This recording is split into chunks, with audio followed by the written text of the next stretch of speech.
how can you reconcile the Quran with Darwin's theory of evolution? Sister, I have not come across any book which says fact of evolution. All the books say theory of evolution. There is no book I have come across saying fact of evolution. If you read the book by Charles Darwin, The Origin of Species, it says that Charles Darwin went on an island by the name of Calotropis on a ship named as HMS Beagle. And there he found birds pecking at niches. Depending upon the ecological niches they pecked, the beaks, kept on becoming long and short. This observation was made in the same species, not in different species. Charles Darwin wrote a letter to his friend Thomas Thompson in 1861 saying, I do not believe in natural selection, the word that you used.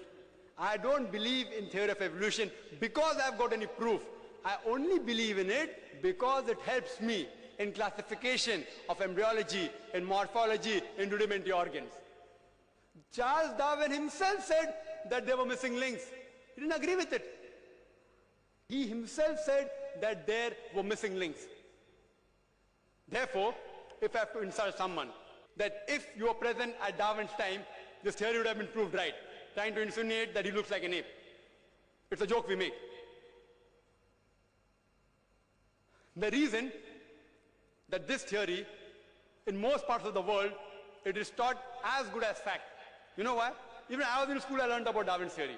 And even today they are taught. You know what the reason is, sister? The reason is because that if you analyze the church was against science previously.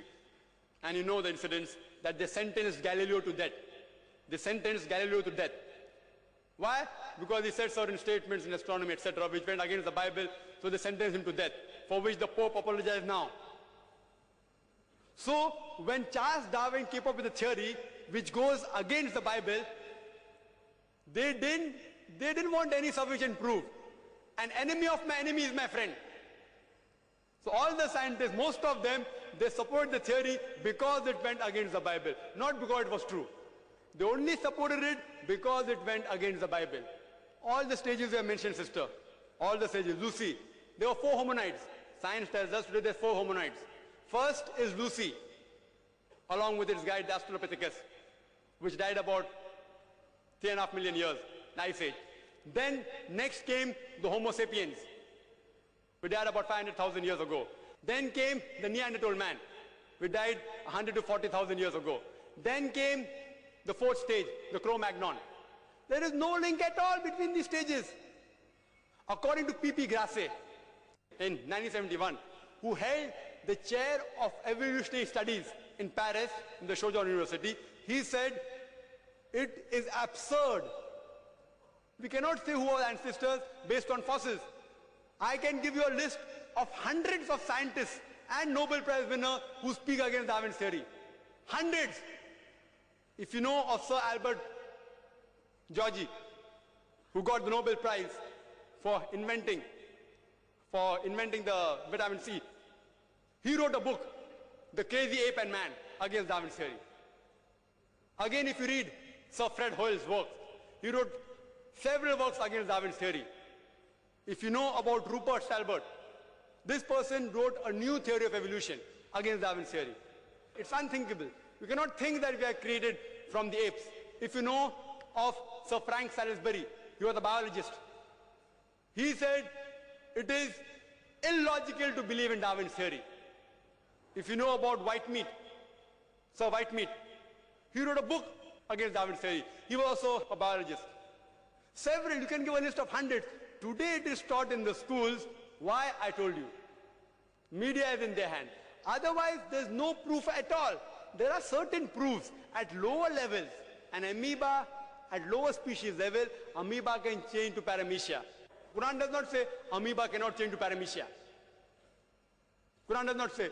If they have got proof, can be possible. It's not against the Quran. But there's no proof at all. People talk about molecular biology theory. They talk about genetic coding. According to Francis Crick, who's authority in this field, he said it is unimaginable. Again, if you do that ratio, the probability of one DNA forming from ape to human being is again 0. If I start calculating, I think we'll get bored again. You know the calculation I told you for one protein molecule? It is somewhat similar from one DNA. It is not possible at all. You know, there was a theory recently that homosexuality is genetic. And when I read in the Times of India, I thought, surely, the moment I attend the next lecture on Sunday in IRF, I'll be asked this question. If homosexuality is genetic, how can Allah blame us? Quran speaks against homosexuality. And I said that, see, this is a theory. Wait till it gets established. It's a theory. Don't comment on that. Within the matter of span of this few months, it was proved to be illogical. And the person who propounded this theory that homosexuality is genetic himself was an homosexual. Therefore I said, I'm going to give my talk on scientific facts, not on theories and assumptions. Darwin's theory has not been proven. We have not been created from ape.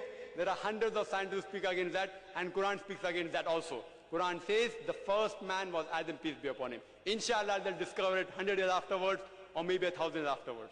Today there is research showing that human beings have been created from one pair.